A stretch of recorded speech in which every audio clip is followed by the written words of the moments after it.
Alright guys, let's talk about UFC 311 Pantoja versus Kai Asakura. And guys, this was not a banger card at all, man. This was a disappointing card because I lost money, guys. This was the first UFC card where I did not make a profit at all.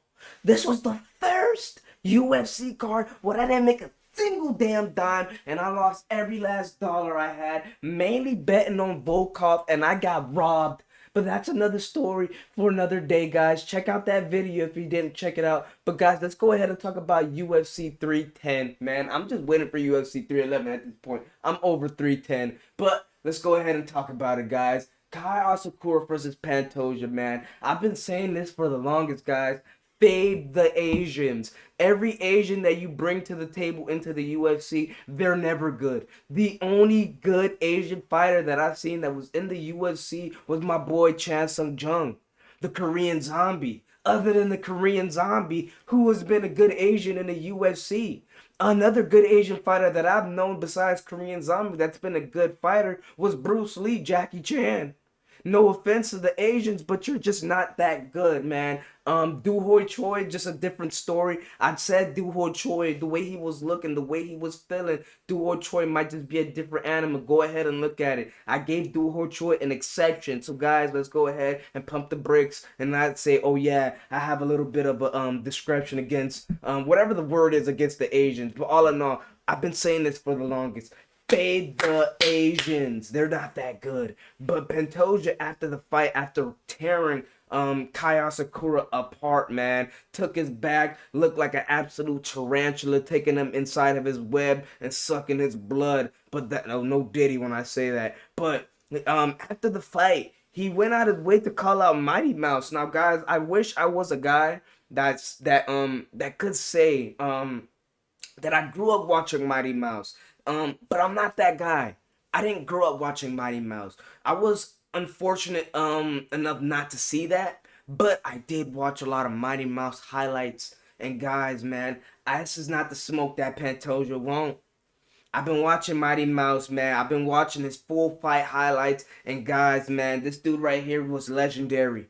You hear me? He was an absolute savage. And Pantoja is calling out an animal. And Mighty Mouse, granted, that would be a legendary fight just for the simple fact that I would love to see Mighty Mouse fight. But all in all, Pantoja probably just don't want that smoke. I'm be honest with you, man. Pantoja looked real good out there. I'll give him credit where credit is due. Dominated this fight.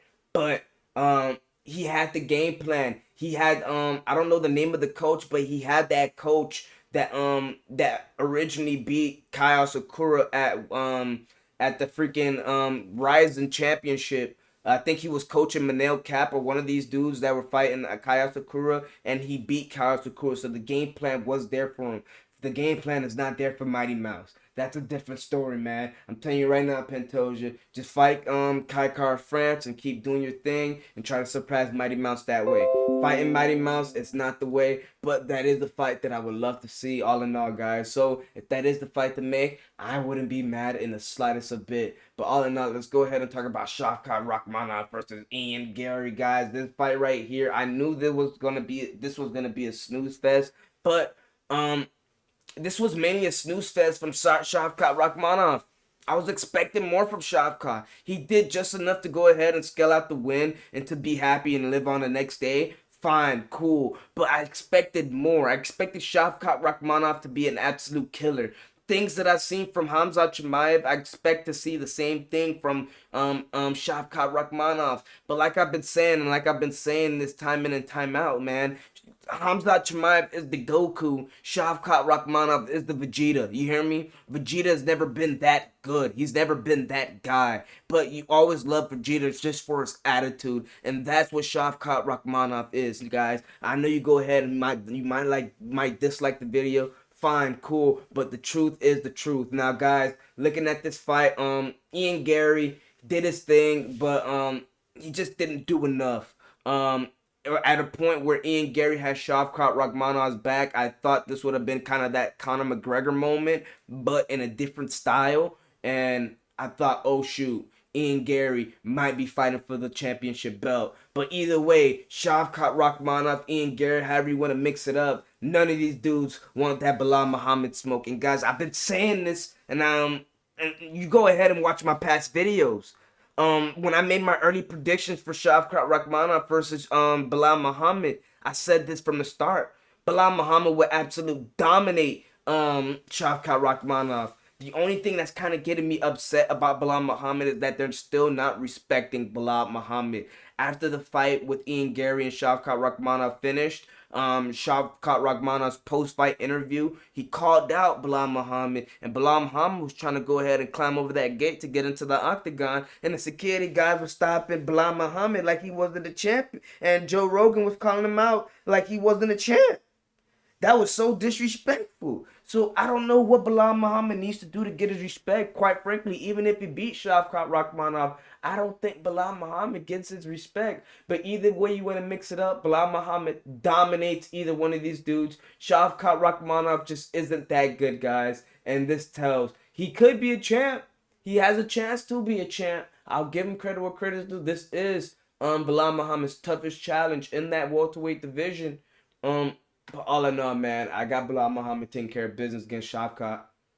Let's go ahead and talk about the Alexander Volkov versus Cyril Gane. We're not gonna get too heavy on this because we do have a separate video talking about this solely.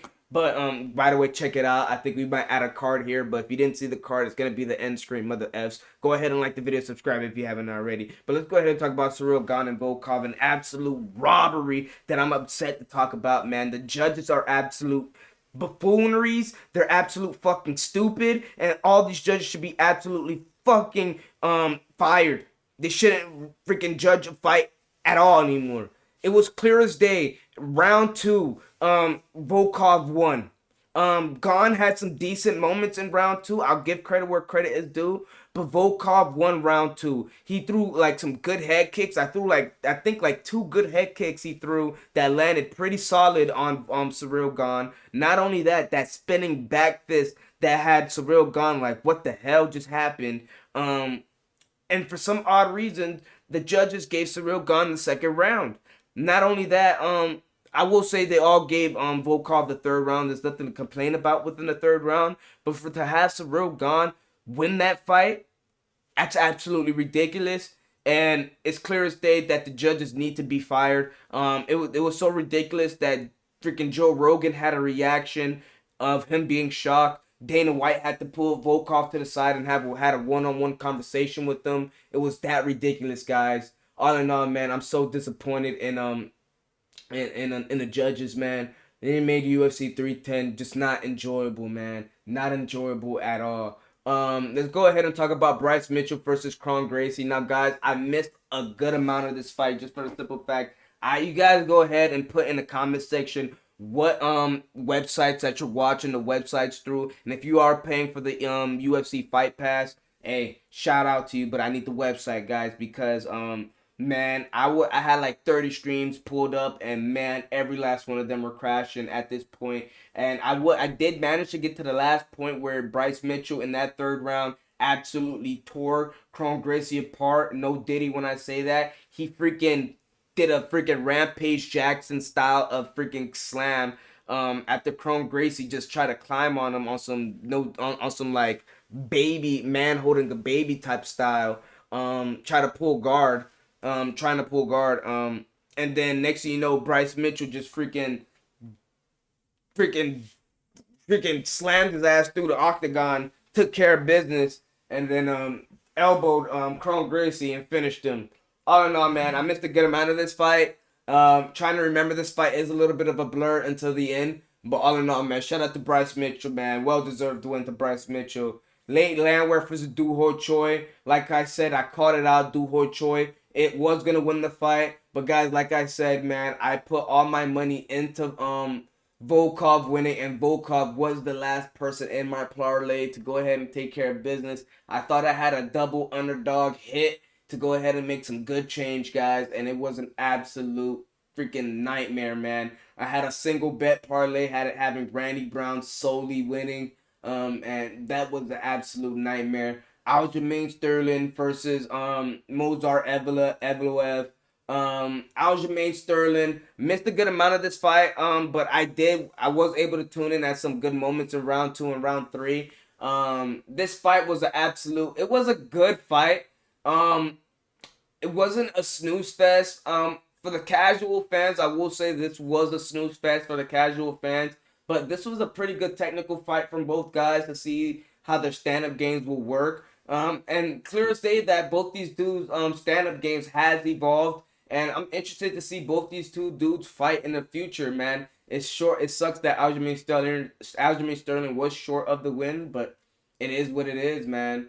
Let's go ahead and talk about Vicente Luque versus Denver Gorimbo. And guys, man, my heart was saying that Vicente Luque was gonna win this fight, man. Hearing that he was training with Shavkat Rakhmonov, I knew that he wasn't gonna be on the back foot and he was gonna go ahead and win a bang with Denver Gorimbo. I just didn't think that Vicente Luque had that thump in his hands, and man, did he show that he had that thump in his hand, boy. He took Denver Gorimbo out. And boy, I think Denver Garimbo's still in the hospital, guys.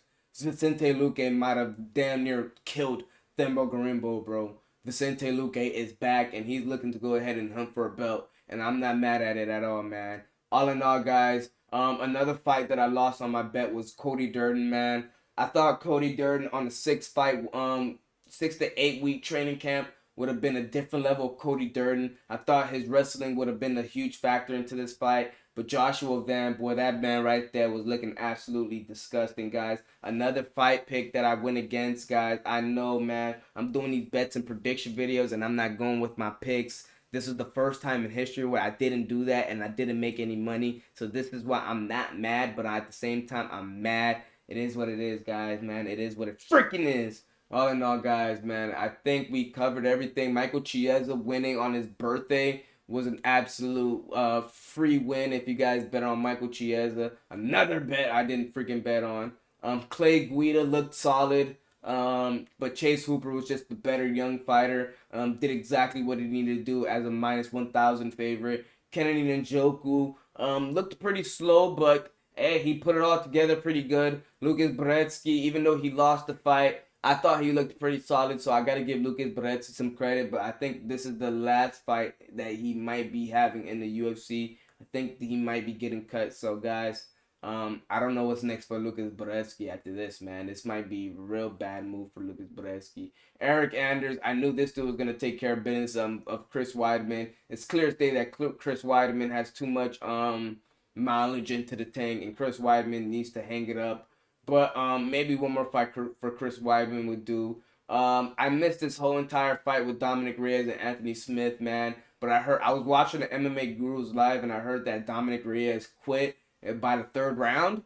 I said Dominic Reyes. Anthony Smith quit by the third round.